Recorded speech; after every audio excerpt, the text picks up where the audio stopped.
Friends, when a scientist zoomed the Hajr-e-Aswad for research at 49,000 megapixels, then what miracle and wonder appeared in it that even the scientists were compelled to say, Allahu Akbar.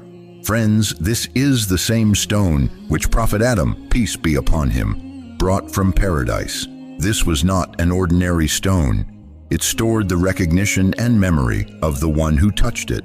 To uncover the secret of this heavenly stone, when a non-Muslim scientist researched it, and when non-Muslim experts zoomed the pictures taken at 49,000 megapixels, then what they saw inside it shocked them completely. What exactly did those experts see? To know the answer to this question, you must watch this video until the end. Friends, we are going to tell you some such information about Hajr-e-Aswad, which you have never heard before. Friends, in the year 2021, the Saudi government released some high-resolution images of Hajr-e-Aswad. These pictures were taken with the help of a technology called focus stacking technology, in which lenses of 49,000 megapixels were used. The expert engineers of Makkah used this technology and after many hours of effort, prepared such an image of Hajr-e-Aswad, which was of 49,000 megapixels. According to the institution, to prepare the highest quality image of Hajr-e-Aswad, its shooting was done for 7 hours, and 1,000 focus-stacked pictures were taken, which were combined to make one picture, and this process took 50 hours, that is, more than 2 days. The experts prepared such an image of Hajr-e-Aswad at 49,000 megapixels, in which every part of it could be seen very closely in its real and original condition. After many hours of effort, these pictures were obtained. But then a non-Muslim expert discovered something inside these pictures which until now had remained hidden from people's eyes. Inside this heavenly stone, Allah Almighty has placed a strange effect of absorbing the sins of human beings. Thus, the Messenger of Allah, peace and blessings be upon him, said, when Hajr-e-Aswad was sent down from paradise, it was whiter than milk. Then the sins of the people made it black. In a hadith of Sunan al-Tirmidhi, it is mentioned that Hajr-e-Aswad and Maqam-e-Ibrahim are 2 rubies from paradise. If Allah Almighty had not extinguished their light, they would have illuminated the heavens and the earth. In these high-resolution pictures, every part of Hajr-e-Aswad can be seen in high quality closely, which no one had ever seen before. When scientists researched these high-quality pictures, they came to know such secrets that all their questions were answered. Like Professor Corner, who worked at NASA, he researched that the rays of the universe are more dangerous than nuclear rays and cannot be controlled. Their control is being maintained through a special kind of covering. But in his research, he did not find any indication towards that special kind of covering. Then when he read the translation of this verse of the Quran, in which Allah says, "And if we opened for them a gate from the heaven, and they were to continue ascending through it all day, they would still say, 'Our eyes have been dazzled, rather we have been bewitched.'" In this verse, friends, the indication is towards this, that we have controlled such powers. So after knowing this verse, that professor accepted Islam because he had already received the answers to his questions. At the same time, he researched the Hajr-e-Aswad and declared that this is not a stone from the stones of this world, and it stores the name of every person who looks at it and touches it. Towards this very scientific reality, 1400 years ago, our beloved Prophet Muhammad, peace and blessings be upon him, said, "Make this Hajr-e-Aswad a witness of your good deeds, because on the day of judgment it will intercede and testify before Allah in favor of those who touched it. It will have 2 eyes and a tongue with which it will speak." Dear friends, the Hajr-e-Aswad is the stone which Allah sent down from paradise, and the noble Prophet, peace be upon him, installed it in the wall of the Kaaba, and until the day of judgment, it was made obligatory upon every Muslim who goes for Umrah or performs the Tawaf of the Kaaba or performs Hajj, that it is necessary for him to kiss the Hajr-e-Aswad. Without it, neither Umrah will be complete, nor will the Tawaf of the Kaaba be complete in any form. Dear friends, it is the wish of all Muslims around the world that when they are present in the courtyard of the Kaaba, performing the Tawaf around the Kaaba, they be granted the honor of going near the Hajr-e-Aswad, to see it once with their living eyes, and then to kiss it. Dear friends, now ahead we will show you what happened when a woman was about to kiss the Hajr-e-Aswad, such that a Saudi prince stepped back in fear. Immediately what the security guards present there did, you will also learn its details further in this video. Therefore, stay connected with us until the end of the video. Friends, on this earth, there are two such stones which Allah, Lord of the worlds, sent down from paradise. One of them is the Hajr-e-Aswad, and the other stone is present at Maqam-e-Ibrahim. That is the stone upon which Prophet Ibrahim, peace be upon him, stood while constructing the walls of the Kaaba. The footprints of Ibrahim, peace be upon him, became imprinted upon it, and that stone is present until today at the same place, which is called Maqam-e-Ibrahim. Earlier, this stone was openly available for the common people to see, but now around it, walls have been built and a platform made in which the stone is no longer visible, but the indication is made that this indeed was Maqam-e-Ibrahim. On the other side, in the wall of the Kaaba, is fixed the Hajr-e-Aswad. To touch it, kiss it, take its blessing, and go near it is a matter of great honor for every Muslim. And you can imagine that during Umrah or in the days of Ramadan or during Hajj, inside the courtyard of the Kaaba, not thousands, but in fact millions of people are present, all performing the Tawaf of the Kaaba, and everyone has the wish that they may kiss the Hajr-e-Aswad.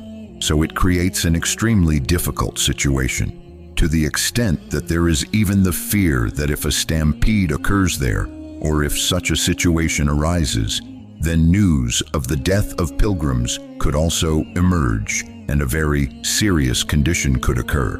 In such a case, friends, the question arises, then how should the Hajr-e-Aswad be kissed, and in what way should one complete the Tawaf of the Kaaba? Friends, the most excellent way is that one should go near the Hajr-e-Aswad, place both hands upon it, and kiss it with one's lips.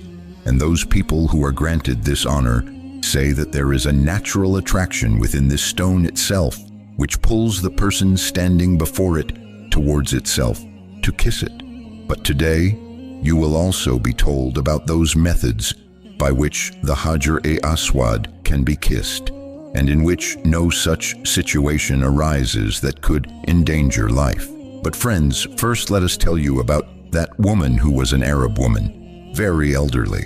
When she saw that she would not be able to enter into the crowd to take the kiss, because at that time a Saudi prince was also present inside the Kaaba, and with him his security guards were also present, who were assigned for his protection. Therefore there was a lot of rush there, and that woman wanted to kiss the Hajr-e-Aswad.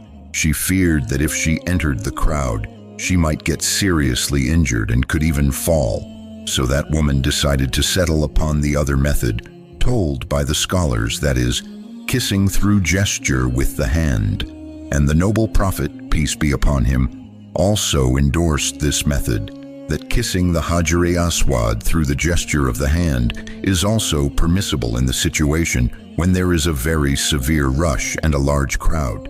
That woman, to act upon this, raised her hand at the time when the Saudi prince was near the Hajr-e-Aswad. Since this woman was also near the Hajr-e-Aswad at that time and had a stick in her hand, people thought that perhaps she intended to attack the Saudi prince present there, and that was why she extended her hand forward and raised it. Consequently, the prince's security immediately reached that woman, whom they saw raising the stick. The woman was immediately arrested, and after the call to prayer, she was taken to the local police station. Upon investigation, the woman gave only one answer, that she only wanted to kiss the Hajr-e-Aswad. The stick in her hand was her walking stick, which was raised. Otherwise, she did not want to drive anyone away with it at all. Rather, making the gesture with the hand for kissing was enough for her. Dear friends, this incident came to light, but let us also tell you that for kissing the Hajr-e-Aswad, the gesture of the hand can also be made. As far as historical references are concerned, along with Islamic historical references, it is found that often the companions or the noble messenger, peace and blessings be upon him, when mounted upon a horse, instead of going near the Hajr-e-Aswad, would kiss it only by making the gesture with the hand.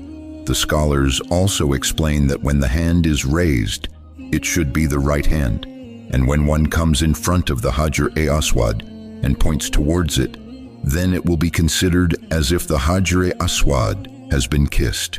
Dear friends, this is such a heavenly stone that on the day of judgment it will stand before Allah, the Lord of all worlds, on behalf of those who kissed it, and will plead, "O Lord of Majesty, this servant of yours continued to kiss me." And in fact, in one historical and Islamic narration, it is also mentioned that when the Hajr-e-Aswad was brought down from the sky to the earth, meaning when it came down from paradise to earth, it was of white color. But then it began to suck in the sins of the children of Adam, and by continuously absorbing those sins, its color turned black. That is to say, until now it has absorbed not thousands, but millions upon millions of sins of Muslims who have come into this world. And on the day of judgment, Allah will give it 2 ears, 2 eyes, and 1 tongue, and it will point out and say, "O Allah, this servant of yours came near me, he kissed me. O Allah, forgive him." So, friends, on the day of judgment, this Hajr-e-Aswad will also give testimony. Those people who kiss it are surely extremely fortunate and blessed that Allah grants them the chance to go near the Hajr-e-Aswad at such a time when there is no one present. And when there is no one present, they succeed not once but many times in kissing it. Friends, for this purpose, people generally choose the nighttime, when the crowd in the courtyard of the Kaaba becomes very little. At that time, while performing the tawaf of the Kaaba, they reach close to the Hajr-e-Aswad and then kiss it peacefully. A few months ago, NASA released an image of the Hajr-e-Aswad, and this picture was taken by NASA's satellite, which was thousands of miles away from the Hajr-e-Aswad. But once again, it focused on the Hajr-e-Aswad and tried to capture its depth zooming picture, and that image made it clear that the Hajr-e-Aswad, though it looks like a stone, within it there are many worlds, many things present about which neither science knows nor man knows. Only that Creator Lord knows. The one who sent it knows, and the Lord who gave this Hajr-e-Aswad to mankind, the Lord in whose Kaaba's wall it is present, the Creator of this earth, the one who can remove it. What secrets are hidden within this Hajr-e-Aswad?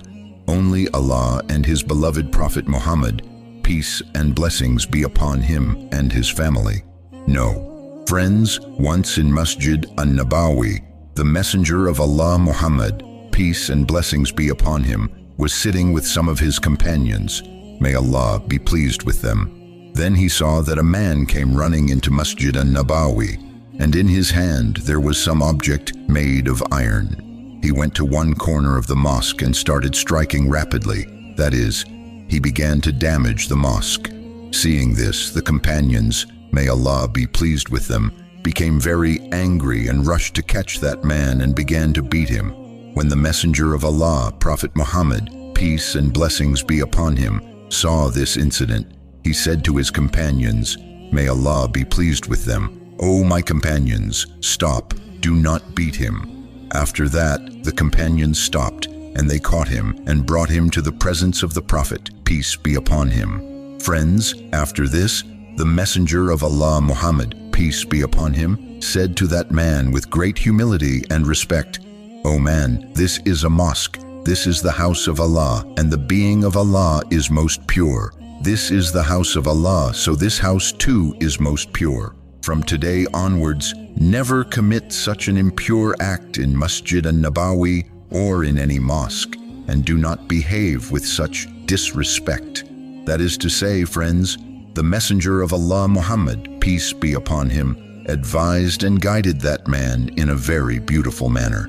Seeing this, that man felt very ashamed and began to leave. Then the Prophet Muhammad, peace be upon him, gave that man a piece of cloth as a gift.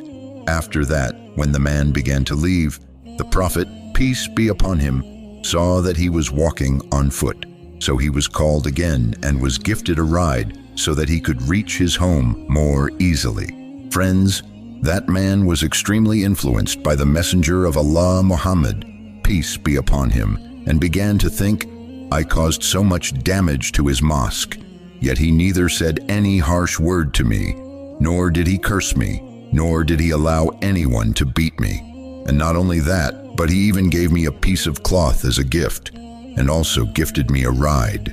While thinking about such things, that man was greatly influenced by the Messenger of Allah Muhammad, peace be upon him. Friends, after this, that man ran towards his tribe, and as soon as he reached near his people, he began to shout loudly, "O my brothers, O my relatives, just now I met a man whose mosque I tried to damage.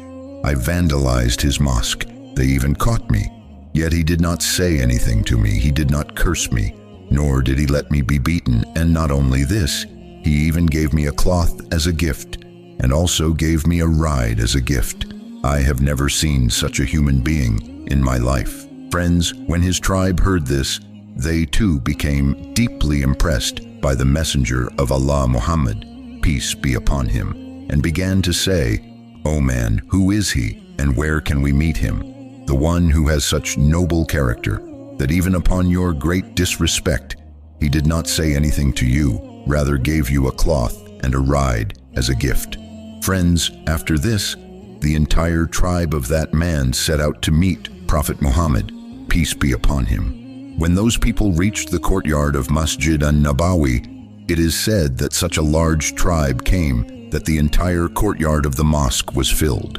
It is estimated that around 300 to 500 people lived in that tribe, and nearly all of them came together.